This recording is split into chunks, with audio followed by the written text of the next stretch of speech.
దావీదు రాసిన కీర్తన ఈ 9వ అధ్యాయము కొన్ని విషయాలు మనం తెలుసుకుందాం. దావీదు కీర్తన 9వ అధ్యాయంలో నుంచి దావీదు గారు దేవుణ్ణి ఆరాధించేటప్పుడు, స్తుతించేటప్పుడు, గణపరిచేటప్పుడు ఆయనకు ఒక ప్రత్యేకమైన ఒక అలవాటు ఆయనకున్నది. ఆరాధనలో అతి ప్రాముఖ్యమైన విషయం ఏంటంటే దేవుని యొక్క గుణములను, దేవుని యొక్క క్యారెక్టరు, ఆయన గుణములు, క్యారెక్టరిస్టిక్స్ వాటి అన్నిటినీ కూడా ఆయన జ్ఞాపకం చేసుకుని వాటిని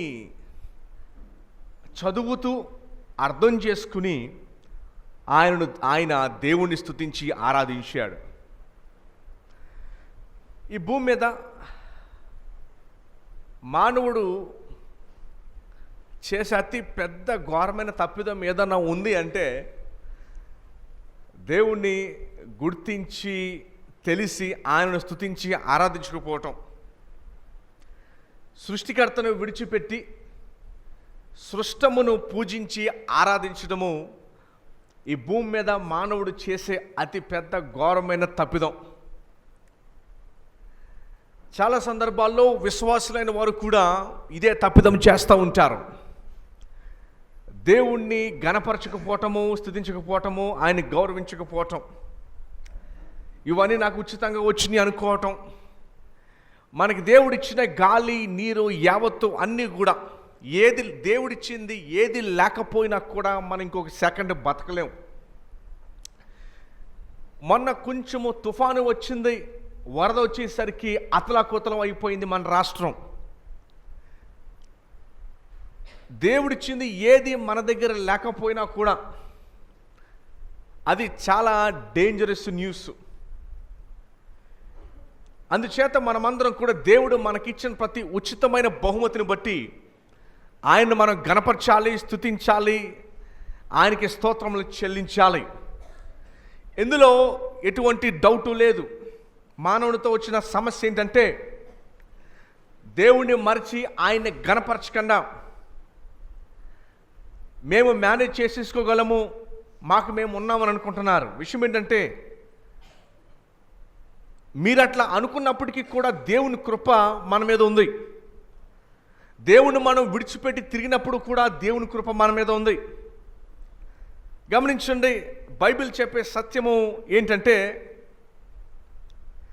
దేవుడు మనకు అన్నిటినీ ఎంతో ప్రేమించి ఉచితంగా మానవునికి ఇచ్చినప్పటికీ మానవుడు దేవుని స్తుతించక, గణపరచక ఆయన్ని విడిచిపెట్టి తిరుగుతూ ఉన్నారు.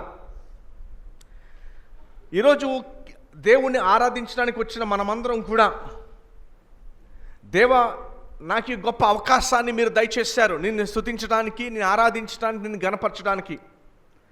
దేవుణ్ణి మనము రికగ్నైజ్, ఆయన్ని గుర్తించి ఆయనను ఆరాధించడము దేవుడు మనకి అప్పచెప్పిన ఇచ్చిన గొప్ప భాగ్యము.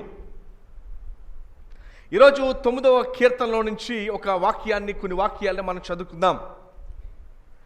చూడండి, 9వ అధ్యాయం 1వ వచనంలో ఈ విధంగా దావీదు గారు రాశారు: నా పూర్ణ హృదయముతో నేను యెహోవాను స్తుతించెదను అని ఆయన రాయడం జరిగింది. గమనించండి, చాలా సందర్భాల్లో మనం దేవుని మీద కంప్లైంట్ చేస్తూ ఉంటాము. దేవుడు నాకు అడిగింది ఇవ్వలేదు, నేను ఆశించింది, నేను కోరింది దేవుడు నాకు ఇవ్వలేదని చెప్పి చాలామంది కంప్లైంట్ చేయకపోయినా వారి హృదయంలో భావిస్తూ ఉంటారు. దేవుడు నువ్వు ఊహించిన దానికంటే నువ్వు అడగకుండానే దేవుడు నీకు అత్యధికమైన దీవెనలు దేవుడు దయచేస్తాడు ప్రతి ఒక్కరికి కూడా. ప్రాబ్లం ఏంటంటే దేవుడు ఇచ్చిన దీవెనల ఆశీర్వాదాలని మనం చూడలేకపోతున్నాం. We are unable to see. Unable అంటే చూడలేకపోతున్నాం. దేవుడు మనకిచ్చిన ప్రతి దీవెన చాలా గొప్పది. ఆయన ఎంతో ప్రేమించి మనకు దయచేశాడు. మనతో వచ్చిన ప్రాబ్లం ఏంటంటే దాన్ని మనం చూడలేకపోవడం మానివేసి మనుషులు ఏం చేస్తున్నారంటే కంప్లైంట్ చేస్తూ ఉన్నారు. దేవుడు నాకు ఇంకా ఇవ్వలేదేంటి, చేయలేదేంటి అని చెప్పి కంప్లైంట్ చేస్తూ ఉన్నారు. ఈరోజు దేవుడు మీతో, మీ హృదయాలతో డైరెక్ట్గా మాట్లాడే విషయం ఏంటంటే, ఇదిగో నేను నువ్వు అడిగిన దానికంటే, ఊహించిన దానికంటే ఎక్కువే నీకు ఇచ్చాను. కాకపోతే దేవుడు ఇచ్చినది మనము చూడలేకపోతున్నాము. ఇది మానవుని యొక్క అతి పెద్ద సమస్య. దేవుడు ఇచ్చిన దీవెన ఆశీర్వాదం వారు చూడలేకపోవటం. అయితే వాక్యము మన చేతుల్లో ఉన్న మనమందరం కూడా ఈ విషయాన్ని జ్ఞాపకం పెట్టుకోవాలి. దేవుని వాక్యం మనకు సెలవిస్తున్న మాట ఏంటంటే, దేవుణ్ణి స్తుతించి ఆరాధించి గణపరచాలి. మానవుడు ఎప్పుడైతే దేవుని దగ్గర నుంచి తొలగిపోయాడో ఈ ప్రాముఖ్యమైన విషయాన్ని చేయడం మానివేశాడు. ఎవరైనా మనకి కొంచెం సహాయం చేస్తేనే వారికి మనం థ్యాంక్ యూ చెబుతాము, వారికి మనము కృతజ్ఞత కలిగి మనము జీవిస్తాము. కానీ దేవుడు మనకి జీవితాన్ని ఇచ్చి గాలిని నీరుని మానవులందరికీ కూడా ఇస్తే, అన్యుడు దేవుడిచ్చిన గాలిని నీటిని వెలుతురుని బట్టి స్తుతులు చెల్లించట్లేదు కనుక క్రైస్తవులు కూడా దేవుని స్తుతులు చెల్లించట్లేదు వీటిని బట్టి. గమనించండి, దేవుడు వాటన్నిటిని కూడా మనకే దయచేశాడు. సూర్యుడు కొంచెం దగ్గరికి వస్తే మన ఎండకి చచ్చిపోతాము, వేడికి చనిపోతాము. సూర్యుడు కొంచెం దూరంగా వెళితే చలికి గడ్డ కట్టి చనిపోతాము. కాలాలు సమయానికి రావాలి, ఆ కాలము లేటుగా వచ్చినా మనం తట్టుకోలేము. దేవుడు సముద్రానికి అన్నిటికీ కూడా బార్డర్ వేశాడు. అవి బార్డర్ దాటి వస్తే మన బ్రతకలే, మనం చనిపోతాము. దేవుని వాక్యం సెలవిస్తున్న మాట ఏంటంటే, సృష్టి దేవునికి మహిమను తెలియజేస్తూ ఉంది. రేపొద్దున ఎవరు కూడా నాకు దేవుడు చెప్పలేదని చెప్పడానికి ఎక్స్క్యూజ్, కారణం లేదు అని దేవుని వాక్యం సెలవిస్తున్నది. అంతకు మించి 2000 సంవత్సరాల క్రితము యేసు ప్రభువారు మనందరి నిమిత్తమై కలవరి శిలువలో చనిపోయే ప్రాణాన్ని పెట్టి ఆయన తిరిగి లేచి మరలా మనందరి నిమిత్తమై ఆయన రాబోతూ ఉన్నాడు. దేవుని స్తుతించడానికి ఆరాధించడానికి మన చుట్టుపక్కల దేవుడు మెండుగా నిండుగా ఆయన క్రియలను కనుపరుచుకుంటూ వస్తున్నాడు. మన చుట్టూ ఆయన చేసిన క్రియలు ఎప్పుడూ కూడా దూరం కాలేవు, అవి మనం చూడలేకపోయాము. బైబిల్ దానికి ఇచ్చిన పేరు ఏంటంటే మనోనేత్రపు గుడ్డితనము అనే పేరు ఇచ్చింది. మనం చూడలేకపోవడానికి గల కారణం ఏంటంటే, లోకము సాతానుడు మనల్ని నింపేశాడు కనుక దేవుడు మన కొరకు చేసిన కార్యాలను క్రియలను మనము చూడలేకపోతున్నాం. అది ప్రధానమైన సమస్య. కానీ దేవుని వాక్యం ఎరిగిన మనమందరం కూడా దేవుని ఈరోజు వాక్యాన్ని బట్టి స్తుతులు చెల్లించి ఆయన గణపరచుదాం. 9వ అధ్యాయము 1వ వచనం నేను చదువుతున్నాను, దయచేసి అందరం కూడా శ్రద్ధగా ఆలకించాల్సిన మనవి చేసుకుంటూ ఉన్నాను. నా పూర్ణ హృదయముతో నేను యెహోవాను స్తుతించదను. దేవుని వాక్యం సెలవిస్తున్న మాట ఏంటంటే, నా పూర్ణ హృదయముతో నేను యెహోవాను స్తుతించదను. దేవుణ్ణి సకమ హృదయంతో ఆయన ఆరాధించలేము, గణపరచకూడదు. చార్లెస్ స్పర్జన్ భక్తుడు ఏమన్నాడంటే, సకం హృదయము అసలు హృదయమే కాదంట. నీ పూర్ణ హృదయంతో నేను యెహోవాను స్తుతించదను. దేవుడు నోటి ద్వారా స్తుతులు పొందేవాడు కాడు. బైబిల్ చెప్తుంది 4:24 యోహాను సువార్తలో, ఆయన ఆరాధించువారు ఆత్మతోనూ సత్యముతోనూ ఆరాధించాలి. మీకు కొద్దిగా పరిచయమై ఉన్న స్నేహితుడు రోడ్డు మీద వెళ్తూ ఉంటుంటే, మీరు మామూలుగా బండి మీద వెళ్తున్నారు, నడుచుకుంటూ వెళ్తున్నారు, సింపుల్గా మీరు హలో హాయ్ అని చెప్పేస్తారు, వెళ్ళిపోతారు. కానీ అదే మీ బెస్ట్ ఫ్రెండ్ అనేక సంవత్సరాల తర్వాత, లేకపోతే మీరు రోజు కలిసే ఫ్రెండ్, మీ బెస్ట్ ఫ్రెండ్, మీ హృదయంలో వచ్చే కదలిక వేరు. తక్కువ పరిచయం ఉన్న వ్యక్తి రోడ్డు మీద మీకు కనిపించినప్పుడు తన ద్వారా వచ్చే మీ కదలిక వేరు, మీ హృదయంలో వచ్చే కదలిక వేరు. మీ బెస్ట్ ఫ్రెండ్, మీరు ఎంతగానో ప్రేమించిన వ్యక్తి మీ ఎదురుగా వచ్చినప్పుడు మీ హృదయంలో వచ్చే కదలిక వేరు. నీ పూర్ణ హృదయంతో నేను యెహోవాను స్తుతించదనని దావీదు చెప్తున్నప్పుడు దాని అర్థం ఏంటంటే, ఈ సందర్భంలో దావీదు గొలియాతు మీద విజయాన్ని సాధించాడు. ఇశ్రాయేలులందరూ కూడా దావీదును చూసి బెదిరిపోయి భయపడిపోయిన సందర్భంలో ఈయన ఒక్కడే నిలబడినప్పుడు దేవుడు అతనికి విజయాన్ని దయచేశాడు. ఆయన శత్రువుల మీద విజయాన్ని దయచేశాడు. ఆయన శత్రువుల మీద విజయాన్ని దేవుడు దయచేసినప్పుడు దావీదు కీర్తన రాస్తూ అంటున్నాడు, నేను దేవుని చూచినప్పుడు, ఆయన సన్నిధిలోకి వెళ్ళినప్పుడు నా హృదయంలో దేవుడు తీసుకొచ్చి ఆ గొప్ప కదలిక ఎంతో ఉన్నతమైన కదలిక. తక్కువ పరిచయం ఉన్న వ్యక్తి మన ముందు నుంచి వెళ్తున్నప్పుడు మనం జస్ట్ హాయ్ చెప్తాం. కానీ మనకి ఎంతో కావలసిన వ్యక్తి మన ముందు వచ్చినప్పుడు అతన్ని గ్రీట్ చేసేటప్పుడు, అతనికి హలో చెప్పేటప్పుడు మన హృదయంలో వచ్చే కదలిక స్పందన వేరేగా ఉంటుంది, ప్రేమగా ఉంటుంది, ఆప్యాయతగా ఉంటుంది. అతనిని మనము కాసేపు ఆపి మాట్లాడాలనుకుంటాం. అదే రోజు ఒకవేళ తక్కువ పరిచయం ఉన్న వ్యక్తి కనిపించినా మనం జస్ట్ హాయ్ చెప్తాం అంతే, అంత మించి మాట్లాడడానికి ఏముండదు.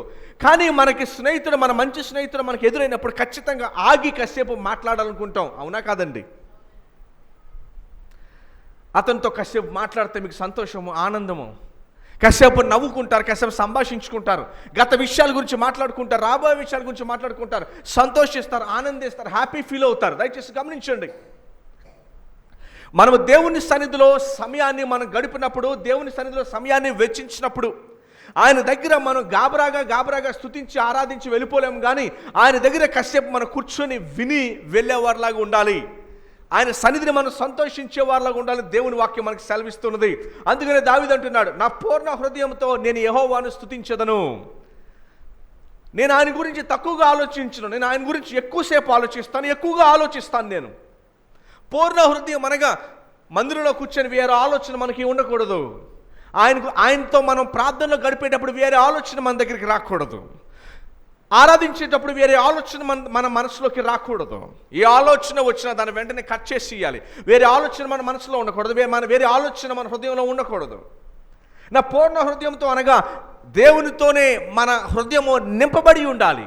మందిరంలో కూర్చున్నప్పుడు మనం వేరేదో ఆలోచించకూడదు. ఇంటి దగ్గర ఏం జరుగుతుంది, పని దగ్గర ఏం జరుగుతుంది, లేకపోతే వేరే చోట ఏం జరుగుతుందో ఆలోచించకూడదు. అది దేవునికి అప్పచెప్పాలి.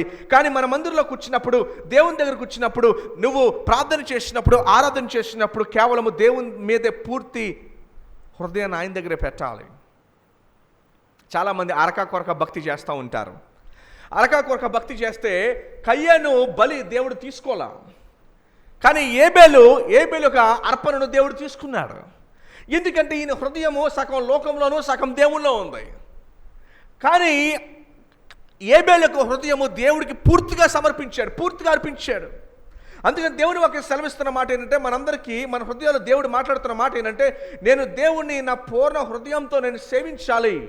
సేవించడం మాత్రమే కాదు, ఆరాధనలో ప్రధానమైన భాగం ఏంటో తెలుసా? యెహోవా నీ అద్భుత కార్యములు అన్నిటినీ నేను వివరించేదను. దేవుడు ఎలా స్తుతించబడతాడు, ఎలా గణపరచబడతాడంటే, చాలామంది ఆరాధనలో జనరల్గా మీరు టీవీలో చూస్తూ ఉంటారు, దేవా నీకు మహిమ మహిమ మహిమ, ఘనత ఘనత ఘనత అని పదే పదే చెబుతూ ఉంటారు. దేవునికి ఘనత ఘనత మహిమ మహిమ అని పదే చెప్తే రాదు. గమనించండి, దేవుణ్ణి నువ్వు గణపరిస్తే ఘనత వస్తుంది ఆయనకి. దేవుణ్ణి నువ్వు మహిమ పరుస్తే మహిమ వస్తుంది. అంతే తప్ప దేవా నీకే మహిమ నీకే మహిమ నీకే ఘనత అంటే ఆయనకు రాదు. నువ్వు గణపరిస్తే గణపరచబడతాడు, నువ్వు మహిమ పరుస్తే ఆయన మహిమ పరచబడతాడు. అంతే తప్ప ఊరుకు పోయిన ఘనత అలాంటి వాళ్ళు చూసే ఉంటారు మీరు, ఏమండి? ఒక 20-30 సార్లు ఘనత ప్రభా మహిమ మహిమ మహిమ మహిమ. నో, నువ్వు మహిమ పరుస్తే మహిమ వస్తుంది, కానీ ఘనపరుస్తే ఘనత వస్తుంది. కానీ ఈ కీర్తనలో దావీదు నేర్పించే పాఠం ఏంటో తెలుసా? దేవుడు మన జీవితంలో చేసిన అద్భుత కార్యాలు, దేవుడు మన జీవితంలో చేసిన మేళ్లను నువ్వు ప్రచురం చేసినప్పుడు, ఇతరులకు చెప్పినప్పుడు ఆయన కనపరచబడతాడు. అంతే తప్ప ప్రభు నీకే మహిమ మహిమ ఘనత అంటే రాదు దేవునికి మహిమ. నువ్వు అందరికీ ఆరాధన ఎలా చేస్తావు తెలుసా? మనము దేవా నీకే ఘనత నీకే, అది భజన అవుద్ది, ఆరాధన అవదు, భజన అయిపోద్ది. తెలుసు కదా భజనలు చేస్తారు, చెప్పిందని చెప్పి పాడిందని పాడి చెప్పి అది భజన అయిపోద్ది. మన భజనకు అది చేసేది, మనం చేసేది ఆరాధన చేస్తున్నాము కనుక మన హృదయంలో టచ్ అవ్వాలి. భజన పెదాలకు టచ్ అవుద్ది, ఆరాధన హృదయాలకు టచ్ అవుద్ది. చాలా వ్యత్యాసం ఉంది, గమనించండి. ఆయన ఎలా ఆరాధింపబడతాడంటే, ఆయన గురించి ఆయన చేసిన మేళ్లను మీరు ఇతరులకు వివరించినప్పుడు. చూడండి 9వ అధ్యాయము 11వ వచనం. సియోను వాసి అయిన యెహోవాను కీర్తించుడి, ఆయన క్రియలను ప్రజలలో ప్రచురము చేయుడి. ఇలాగా ఆయన ఆరాధన పొందుతాడు. దేవుడు ఎలా ఆరాధింపబడతాడు అంటే, ఆయన క్రియలను ప్రచురము చేయాలి. దేవుడు నా జీవితంలో ఈ కార్యం, చాలామంది అనుకుంటారు దేవుని కార్యాలు చెప్పాలి, దేవుని క్రియలు ఇతరులకు వివరించాలని చెప్పినప్పుడు చాలామంది ఈ పెద్ద ఏముందిలేండి, దీని గురించి ఏం చెప్తాం, చిన్నదేలేండి, ఇది చిన్నదేలేండి, దీని గురించి ఏం చెప్తాం అందరికీ. బైబిల్ చెప్పే సత్యం ఏంటో తెలుసా? బైబిల్ చెప్పే సత్యం ఏంటంటే, ఆయన ఎలా ఆరాధింపబడతాడు అంటే, ఆయన క్రియలను ప్రజలలో ఏం చేయాలి? మనం అందరికీ దేవుని ఆరాధించడం ఇష్టమే. దయచేసి గమనించండి, ప్రపంచంలో చాలా మతాల్లో దేవునికి పూజ చేయడం రకరకాలుగా చేస్తూ ఉంటారు, రకరకాలుగా పూజలు చేస్తూ ఉంటారు. వృద్ధాప్యంలో ఉన్నవారు గిన్నెట్టుకుని ఆ ఈదులో పూలన్నీ కోసుకుంటూ వచ్చేసేవారు. ఆ పూలన్నీ గంపలో పెట్టుకుని అక్కడికి వెళ్ళి ఒక కొబ్బరికాయ కొనుక్కొని, ఇంకొంతమంది దేవుణ్ణి ఏ రీతిగా ఆరాధిస్తారంటే ఒంటిని బాదుకుంటూ శరీరాన్ని కష్టపెట్టుకుంటూ ఆరాధిస్తారు. ఈరోజు సజీవమైన దేవుని దగ్గరకు వచ్చిన మనమందరం కూడా దేవుని ఎలా ఆరాధిస్తామో తెలుసండి. దేవుని గురించి ప్రచురము చేసిన 13వ వచనం చూడండి. నేను నీ కీర్తి అంతటిని ప్రసిద్ధి చేయొచ్చు. దావీదు ఏమంటున్నాడండి? సో ఈరోజు దేవుని మహింపరచాలనుకుంటున్నారా, దేవుని గణపరచాలనుకుంటున్నారా, ఆయన చేసిన క్రియలను లోకమంతా చాటండి. మీ బంధువులకు చెప్పండి, మీ ఫ్రెండ్స్కి చెప్పండి, ఇరుగు పొరుగు వాళ్ళకి చెప్పండి. అప్పుడు వారు వినినప్పుడు దేవుడు గణపరచబడతాడు. ఒక 7 సంవత్సరాల క్రితము నేను విజయవాడలో పీవీపీ మాల్ అని ఒక పెద్ద షాపింగ్ మాల్ అన్నీ ఉంటాయి. అందులో బట్టలు, ఫుడ్, భోజనాలు అన్నీ ఉంటాయి, హోటల్ అన్నీ ఉంటాయి. నేను నా ఫ్రెండు ప్రభుని కొత్తగా తెలుసుకున్నాడు ఆ వ్యక్తి. ఇద్దరం కూడా పార్కింగ్ లాట్లో బండి ఆపాము. బండి పెట్టేసిన తర్వాత లిఫ్ట్లో నుంచి పైకి వెళ్తాం అనమాట. మేము అలా బండి పెట్టగానే మా పక్కనే ఒక బండి ఉంది. ఆ బండి కింద ఇంత లావు పర్సు మాకు కనిపించింది, పెద్ద పర్సు. వెంటనే మా ఫ్రెండ్ వెంటనే దిగి ఆ పర్సు ఇలా ఓపెన్ చేశాడు. పర్సు ఓపెన్ చేయగానే దాదాపు 500 రూపాయల నోట్లు ఇంత కట్ట ఉంది. మేము లెక్క పెట్టలు ఎన్ని ఉన్నాయో ఇంత కట్ట ఉంది. ఈజీగా నాకు తెలిసి ఒక 20-30 వేలు ఉంటాయి, ఇంత కట్ట ఉంటుంది. అందులో ఏటీఎం కార్డ్స్, ఎలక్షన్ ఐడి, ఈ ఓటర్ ఐడి కార్డు ఇవన్నీ కూడా ఉన్నాయి. అయితే ఈ పర్సు ఓపెన్ చేసి చూసిన తర్వాత నా ఫ్రెండ్ కొత్తగా రక్షణ పొంది తను తీసుకుని అన్నాడు, ఓ పని చేద్దాం, నా ఫోన్లో ఈ యొక్క లైసెన్సు ఇవన్నీ కొడితే అడ్రస్లు రావచ్చు అని చెప్పి ఇది కొడితే తన ఫ్రెండ్ ఎవరో ఒక కానిస్టేబుల్ ఉంటే అతనికి ఫోన్ చేసి అడ్రస్ చెప్తాను, నీకు ఆ ఫోన్ అడ్రస్ చెప్తాను, నాకు ఇది ఎక్కడో కావాలని చెప్తే అతను కాంటాక్ట్ చేసి చివరికి ఫోన్ నెంబర్ దొరికింది అతనికి ఫోన్ నెంబర్ దొరికేసరికి ఆ ఫోన్ నెంబర్ పట్టుకుని అతనికి ఫోన్ చేసి రప్పించాడు, నేను ఇక్కడ ఉన్నాను వచ్చేయండి అని. అతను పరిగెట్టుకుంటే స్పీడ్గా 5 నిమిషాలు వచ్చేసి అన్నాడు, సార్ అందులో ఉన్న డబ్బులు పోయినా పర్లేదు కానీ అందులో ఉన్న విలువైన నా కార్డ్స్ ఉన్నాయండి, అవి గనక పోయి ఉండుంటే నేను ₹1,00,000 ఖర్చు పెట్టినా కూడా కార్డ్స్ నా దగ్గరికి వచ్చేవి కావు. ఈయన పరిశీలిస్తూ చెప్పాడు, నేను పూర్వపు మనిషినైతే నేను ఖచ్చితంగా ఈ డబ్బులు నేను జేబులో పెట్టేసుకున్న పర్సు అలా గిరటేసేసి వండాను డ్రైనేజ్లోకి. కానీ నేను కరెక్ట్గా 1 ఏడాది ముందు నేను యేసుప్రభు నమ్ముకున్నాను. నాది కాంది ఏది కూడా నేను తీసుకోకూడదని దేవుని వాక్యం నాకు చెప్పింది.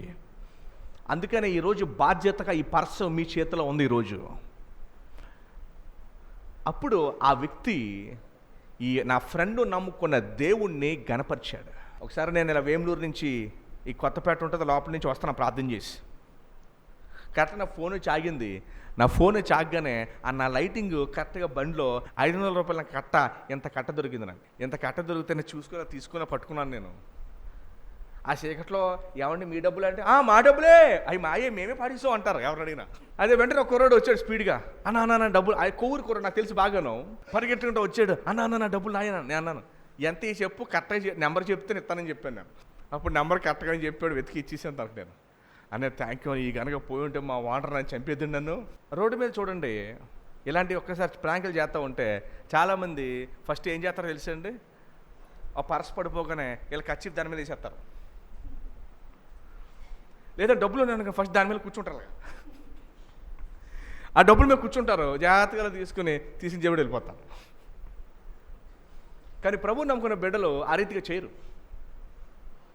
అందుకే దేవుని వాక్యం చెప్తున్న మాట ఏంటంటే, దేవునికి మహిమ ఎలా వస్తుంది, దేవునికి ఘనత ఎలా వస్తుంది అంటే, నువ్వు ఆయన నామాన్ని ప్రచురించేసినప్పుడు, నువ్వు ఆయన కొరకు జీవించినప్పుడు, బ్రతికినప్పుడు ఆయనకి మహిమ వస్తుంది. చాలామంది ఈరోజు ఏమనుకున్నారు తెలుసా దేవునికి మహిమ రావడం అంటే?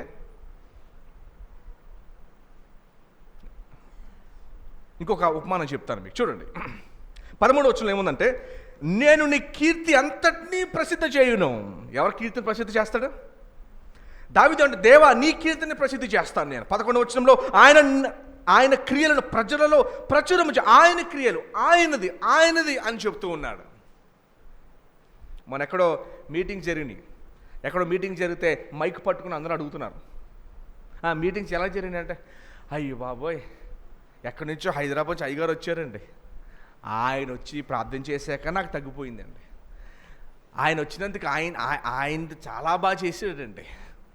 అరే దేవుడి గురించి చెప్పమంటే ఆయన గురించి చెప్తున్నారు అన్న. ఇక్కడ ఎవరి క్రియలు ప్రచురం చేయాలి?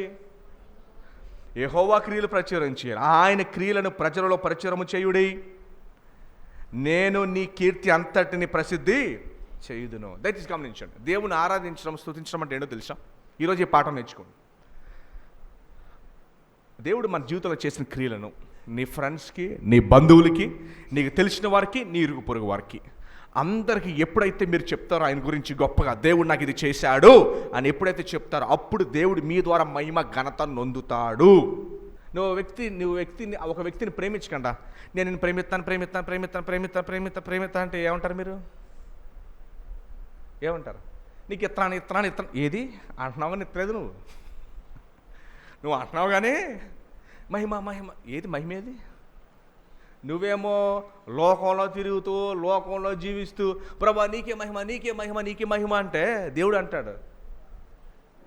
దయచేసి గమనించండి, దేవునికి మహిమ ఎలా వస్తుందో తెలుసా? ఆయన క్రియలు ప్రచురం చేసినప్పుడు ఆయనకి మహిమ వస్తుంది. ఈ విషయాన్ని మర్చిపోకూడదండి. సో ఈరోజు మనం నేర్చుకున్న పాఠం దావీదు గారు ఏమంటున్నారు చూడండి. 2వ వచనం, అధ్యాయం 2వ వచనం. మహోన్నతుడా, నేను నిన్ను గూర్చి సంతోషించి హర్షించుచున్నాను, నీ నామమును కీర్తించదును.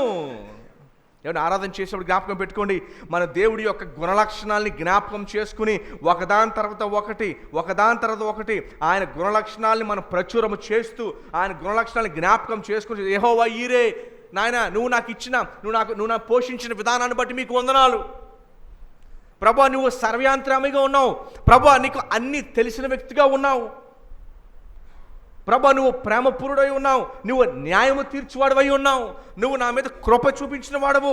ఆయన గుణలక్షణాన్ని జ్ఞాపకం చేసుకుని దేవుడికి మనం స్తుతులు చెల్లించాలి. దయచేసి గమనించండి, ఈరోజు దేవుని స్తుతించడం ఎలా మహింపరచబడతాయి. అందుకని యోహాను సువార్త 15:8 మాట ఉంది, మీరు బహుగా ఫలించుట వలన నా తండ్రి మహిమపరచబడతాడు. ఎలాగ వస్తుంది మహిమ?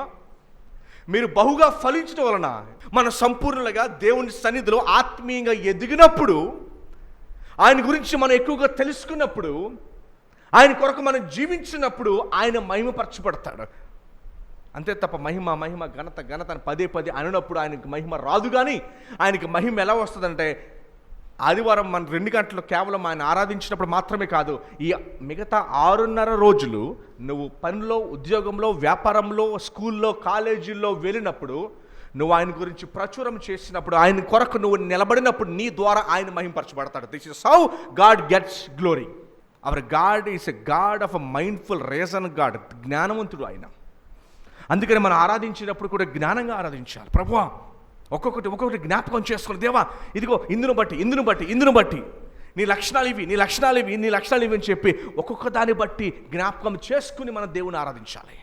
వాక్యానుసారంగా దేవుని పేరును తలంచి జ్ఞాపకం పెట్టుకుని ఆయన పేర్లు ఎత్తుకుని ఆయన ఒక్కొక్క లక్షణాన్ని బట్టి ఆయన స్తుతించడము ఆనందాన్ని తీసుకొచ్చినది వింటాం. నాకు ఆయన గురించి చాటి చెప్పడం ద్వారా, ప్రచురం చేయడం ద్వారా, ఆయన కార్యాలు చేయడం ద్వారా ఆయనకి మహిమ వస్తుంది. ఇది మనం నేర్చుకోవాల్సిందే. సో ఈ వారం ఇంటికి వెళ్ళిన తర్వాత ఈ వారం అంతా కూడా మీరు ఆయన మహిమపరచాలి. Not on Sundays. ఆదివారం ఆరాధన కాదండి. బైబిల్ ఎక్కడ ఆదివారం ఆరాధన లేదు. 7 రోజుల ఆరాధన ఉంది. మనం దాన్ని మార్చేసాం ఆదివారం ఆరాధన కదా. ఆదివారం సంఘంగా కూడి ఆయన గురించి వినడానికి, కలిసి ఆరాధన చేయడానికి వస్తాం. అందులో ఆరాధన ఉంటుంది. కానీ అసలైన ఆరాధన మిగతా 6.5 రోజులు నువ్వు చేయాలి. దావీదు చెప్తున్నాను ఈ మాట, నేను చదివి వినిపిస్తాను చూడండి. ఆయన క్రియలను ప్రజలలో ప్రచురము చేయుడి, నేను నీ కీర్తి అంతటిని ప్రసిద్ధి చేస్తాను నేను. అది ఆరాధన అంటే. అప్పుడు ఆయన ఆరాధింపబడతాడు. ఆయన గురించి మీరు చెప్పండి. మన వాళ్ళు ఏం చేస్తారో తెలుసా?